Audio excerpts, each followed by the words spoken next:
Hello everyone. आज हम इस वीडियो में डिस्कस करेंगे कंपैरेटिव पॉलिटिक्स और इसके जितने भी फैक्ट्स होंगे उनको हम रिवाइज करेंगे। और ये हेल्पफुल होगा जो जेके पीएससी लेक्चर 10+2 का एग्ज़ाम होने वाला है और यो यूजीसी नेट का दिसंबर में एग्ज़ाम होने वाला है उन दोनों एग्ज़ाम्स के लिए। जेके पीएससी लेक्चर का जो भी सिलेबस है तो वो सारा इसमें कवर हो जाएगा और यूजीसी नेट का भी। और इन दोनों का जो सिलेबस है उसको मर्ज करके हमने ये छोटा सा डॉक्यूमेंट बनाया है, इसमें हर एक फैक्ट जो है कवर हो जाएगा। तो सबसे पहले हम जो डिस्कस करते हैं वो कॉन्सेप्ट के ऊपर। उसके बाद कॉन्सेप्ट में ही हम देखेंगे जो कंपैरेटिव गवर्नमेंट और कंपैरेटिव पॉलिटिक्स में डिफरेंस क्या है। उसका जो है मेथड्स देखेंगे, जैसे ट्रेडिशनल और जो मॉडर्न जो मेथड्स हैं कंपैरेटिव पॉलिटिक्स को स्टडी करने के लिए। उसके बाद जो है एवोल्यूशन, कितने फेजेस हैं, डिफरेंट जो थिंकर्स हैं उन्होंने कैसे इनको डिवाइड किया है एवोल्यूशन को डिफरेंट फेजेस में।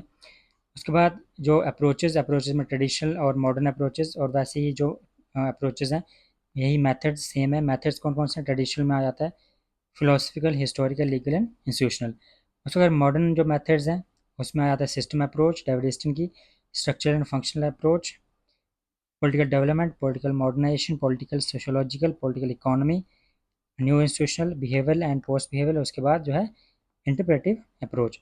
तो ये मेथड्स या फिर अप्रोचेस हम कवर करेंगे। उसके बाद जो स्टेट थ्योरी में हम पढ़ेंगे स्टेट का क्या नेचर है, कैसे चेंज हो रहा है नेचर इन सोशलिस्ट और जो कैपिटलिस्ट सोसाइटीज़ हैं। और उसके बाद जो ग्लोबलाइजेशन है उसकी वजह से क्या इफेक्ट पड़ रहा है नेशन स्टेट पे यानी स्टेट पे। तो ये जो टॉपिक है वो मेंशन है जेकेपीएससी में, तो इसको डिटेल में पढ़ेंगे। उसके बाद जो ट्रेडिशनल जो मेथड है, उसके बाद जो हमने पढ़ा कॉन्सेप्ट में जो कंपैरेटिव गवर्नमेंट और कंपैरेटिव पॉलिटिक्स, इसका जो डिफरेंस है ये भी एक्सप्लिसिटली मेंशन है सिलेबस में, तो इसको भी हम डिटेल में पढ़ेंगे।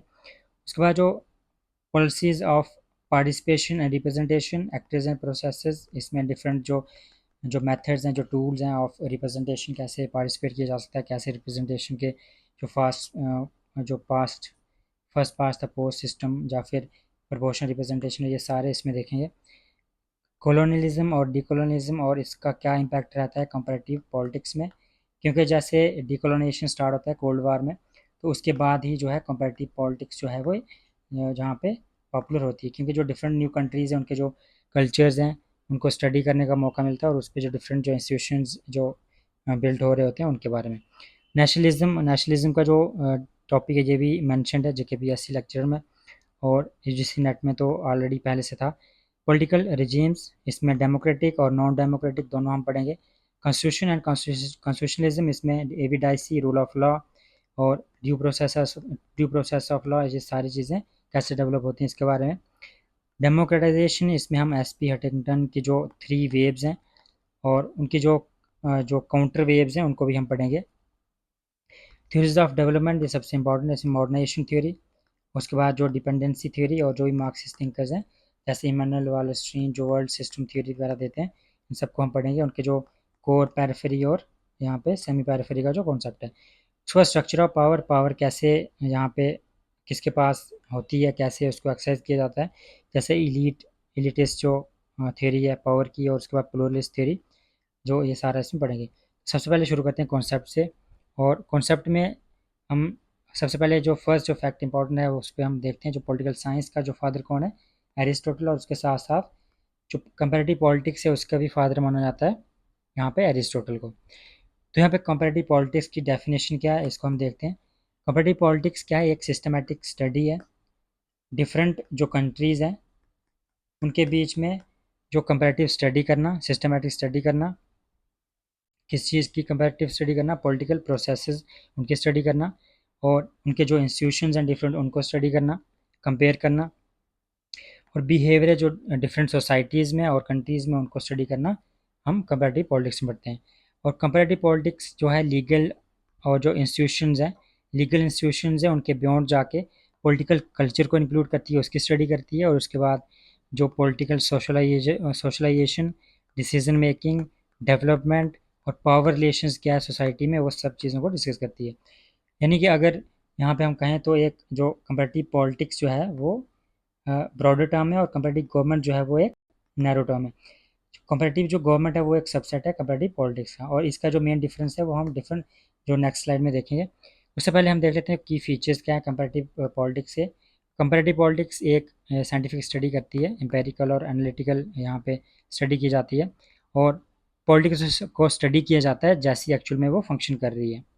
और सिर्फ वही नहीं डिस्कस किया जाता जो रिटन है कॉन्स्टिट्यूशन में, बल्कि जो ग्राउंड में कैसे उसको प्रैक्टिस किया जा रहा है, कैसे वो एक्चुअली फंक्शन कर रही है, उस सब को स्टडी किया जाता है। स्कोप यहाँ पे western and non western world दोनों को डिस्कस किया जाता है। पहले क्या होता है, जो कंपैरेटिव गवर्नमेंट जो है वो सिर्फ वेस्टर्न वर्ल्ड को स्टडी करती थी, और जैसे डीकोलोनाइजेशन हुआ, जैसे थर्ड वर्ल्ड कंट्रीज इमर्ज हुई इन द कोल्ड वार, तो ये यहाँ पे इनको भी इंक्लूड कर दिया गया कंपैरेटिव पॉलिटिक्स में। उसका जो फोकस एरियाज़ कौन कौन से हैं, पॉलिटिकल कल्चर, पॉलिटिकल पार्टीज़ इनके बारे में, और इंटरेस्ट ग्रुप्स या फिर जो pressure groups, revolutions, development, democracy या फिर पॉलिटिकल पार्टिसिपेशन, ये सारी चीज़ें जो है डिस्कस की जाती हैं। मेथड कौन सा है इनका, मेथड हम बात करें अगर तो behaviourism, structural and functional, system theory या अप्रोचेस में हम पढ़ेंगे जैसे, तो ये सारे मेथड्स यूज़ किए जाते हैं कंपैरेटिव पॉलिटिक्स में। और एक और पॉइंट, जो कंपैरेटिव पॉलिटिक्स जो है ये एक इंटरडिसिप्लिनरी सब्जेक्ट है, इसमें sociology, economics, anthropology, psychology in सबसे जो है कॉन्सेप्ट ड्रॉ किए जाते हैं। और अब हम जो है मेन जो मेंशन्ड है सिलेबस में, कंपैरेटिव गवर्नमेंट और कंपैरेटिव पॉलिटिक्स। कंपैरेटिव गवर्नमेंट में जो गवर्नमेंट वर्ड है इसका जो मीनिंग है, कंपैरेटिव गवर्नमेंट, गवर्नमेंट जो डिनोट करता है जो सेट ऑफ इंस्टीट्यूशंस हैं या फिर ऑर्गन्स हैं गवर्नमेंट के। तो यहाँ पे इंस्टीट्यूशंस को स्टडी किया जाता है, डिफरेंट जो ऑर्गन्स हैं उनको स्टडी किया जाता है, जैसे एग्जीक्यूटिव, लेजिस्लेचर, जुडिशरी, इनको स्टडी किया जाता है, और स्टडी किया जाता है कॉन्स्टिट्यूशन का और उसके जो स्टैट्यूट्स हैं। लेकिन अगर हम बात करें अगर कंपैरेटिव पॉलिटिक्स की, तो पॉलिटिक्स में इनके साथ साथ जो सारे कॉन्स्टिट्यूशंस, इंस्टीट्यूशन, स्टैट्यूट्स, ऑर्गन्स, इनके साथ साथ जो प्रोसेसेस जो भी पॉलिटिक्स में हो रही हैं किसी कंट्री में, जो पॉलिटिकल प्रोसेसेस हैं, social, economic, culture, psychological processes, उन सबको स्टडी किया जाता है। उसके बाद यहाँ पे जो भी फॉर्मल या फिर इनफॉर्मल प्रैक्टिसेस जो की जाती हैं बियॉन्ड कॉन्स्टिट्यूशन, उनको भी यहाँ पे स्टडी किया जाता है।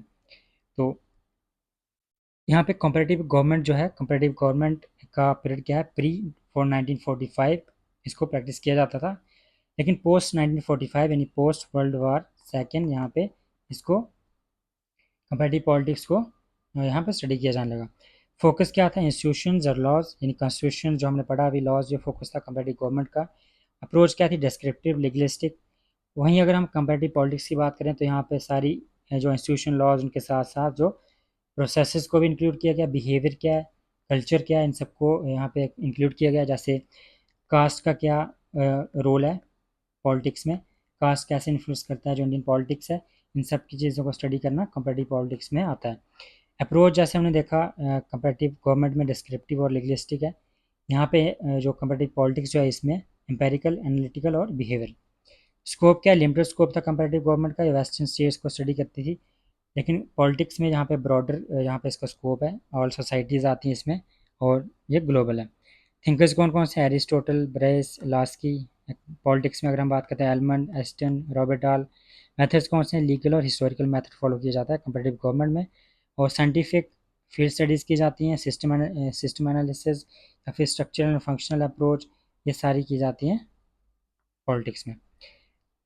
कंपैरेटिव गवर्नमेंट में अगर हम बोलें, अगर जो भी कॉन्स्टिट्यूशन में रिटन है उसकी स्टडी की जाती है कि what is written in the constitution. अगर पॉलिटिक्स की बात करें तो how does politics actually work in society, कि एक्चुअल में जो पॉलिटिक्स है वो सोसाइटी में कैसे वर्क करती है, उसको स्टडी किया जाता है कंपैरेटिव पॉलिटिक्स में। तो इसके बाद हम एवोल्यूशन पढ़ने वाले हैं। तो ये था कंपैरेटिव गवर्नमेंट और कंपैरेटिव पॉलिटिक्स में डिफरेंस, और इसके बाद हम जो पढ़ेंगे जो है एवोल्यूशन। कंपैरेटिव गवर्नमेंट को अगर हम फिर से अगर रिवाइज कर लें अगर, तो इसमें जैसे हमने पढ़ा जो मीनिंग क्या है, जो ट्रेडिशनल अप्रोच है ये जो स्टडी करती है और कंपेयर करती है फॉर्मल स्ट्रक्चर्स ऑफ गवर्नमेंट, जितने भी फॉर्मल स्ट्रक्चर्स हैं गवर्नमेंट के उनको, जैसे कॉन्स्टिट्यूशन, जैसे कॉन्स्टिट्यूशन की स्टडी करना, लेजिस्लेचर, एग्जीक्यूटिव, जुडिशरी। तो ये सिंपल जो गवर्नमेंट के ऑर्गन्स हैं या फिर इंस्टीट्यूशन हैं उनकी स्टडी करना आता है कंपेरेटिव गवर्नमेंट में। और नेचर क्या था इसका, डिस्क्रिप्टिव, इंस्टीट्यूशनल और लीगलिस्टिक। फोकस क्या था, कॉन्स्टिट्यूशन, ऑर्गन ऑफ गवर्नमेंट जो भी पढ़ा हमने, जो रिटन लॉज हैं या फिर फॉर्मल रूल्स हैं उनको स्टडी करना सारा आता है कंपैरेटिव गवर्नमेंट में।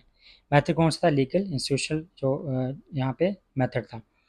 लिमिटेशंस क्या है इसकी, जो कंपैरेटिव गवर्नमेंट की जो लिमिटेशंस क्या है, इसने जो सोशल, इकोनॉमिक या फिर कल्चर फैक्टर्स थे उसको यहाँ पे इग्नोर किया जाता था, बहुत ही डिस्क्रिप्टिव थी और एनालिटिकल नहीं थी। जो एक्चुअल पॉलिटिकल प्रोसेसेस हो रही हैं कॉन्स्टिट्यूशन के बियॉन्ड, उसको ये एक्सप्लेन नहीं कर पाती थी। एग्जाम्पल जैसे यूएस प्रेसिडेंशियल सिस्टम को यूके के पार्लियामेंट्री सिस्टम से कंपेयर करना, या फिर यहाँ पे इंडियन जो पार्लियामेंट्री सिस्टम है उसको यूके का पार्लियामेंट्री सिस्टम से, या फिर यूके का या यूएस का जो प्रेसिडेंशियल सिस्टम है उसको इंडिया के प्रेसिडेंशियल सिस्टम से। तो ये सारा स्टडी करना आता है कंपैरेटिव गवर्नमेंट में। अगर कंपैरेटिव पॉलिटिक्स की अगर बात करें हम, तो इसमें जो ये एक मॉडर्न अप्रोच है, पोस्ट वर्ल्ड वार सेकेंड इसको यहाँ पे अडॉप्ट किया गया। इसमें सिर्फ इंस्टीट्यूशन की स्टडी नहीं की जाती है, बल्कि इसके साथ साथ जो पॉलिटिकल प्रोसेसेस हो रही हैं, पॉलिटिकल कल्चर जो भी है, बिहेवियर क्या है लोगों का, पॉलिटिकल बिहेवियर क्या है, पॉलिटिकल रिलेशंस क्या है, और एक्चुअल जो फंक्शनिंग है गवर्नमेंट की सोसाइटी में उसके बारे में स्टडी की जाती है। नेचर क्या था, इम्पेरिकल, एनालिटिकल, बिहेवियर, ये सारा हमने अभी पढ़ा। फोकस क्या होता है, political culture, political socialisation, interest group, political parties, ये सारी चीज़ें इसमें पढ़ी जाती थी। और यहाँ पे वेस्ट वेस्ट से भी बियॉन्ड जाके वेस्टर्न और जहाँ पे जो नॉन वेस्टर्न वर्ल्ड है, जैसे अफ्रीका, लैटिन अमेरिका, एशिया, इन सबको स्टडी किया जाने लगा। इसका रीज़न क्या था मेन, जो डीकोलोनाइजेशन, जो कोल्ड वार में जो डीकोलोनाइजेशन हुआ और थर्ड वर्ल्ड कंट्रीज इमर्ज हुई, इसकी वजह से जो है इसका स्कोप जो है ब्रॉडर हो गया। जो कंपेरेटिव पॉलिटिक्स जो है मोर साइंटिफिक है as compare to comparative government. Example जैसे हमने बात की कि जो कास्ट कैसे इन्फ्लुएंस करता है पॉलिटिक्स को इंडिया में, ये भी एक एग्जाम्पल है। और लैटिन अमेरिका में जो डेमोक्रेसी, उसमें जो पॉलिटिकल कल्चर कैसे डेमोक्रेसी को शेप करता है, उसकी अगर स्टडी करें तो ये किस में आता है, पॉलिटिकल कंपेरेटिव पॉलिटिक्स में। तो नेक्स्ट वीडियो हम पढ़ेंगे जो है फेजेस डिफरेंट। Thank you.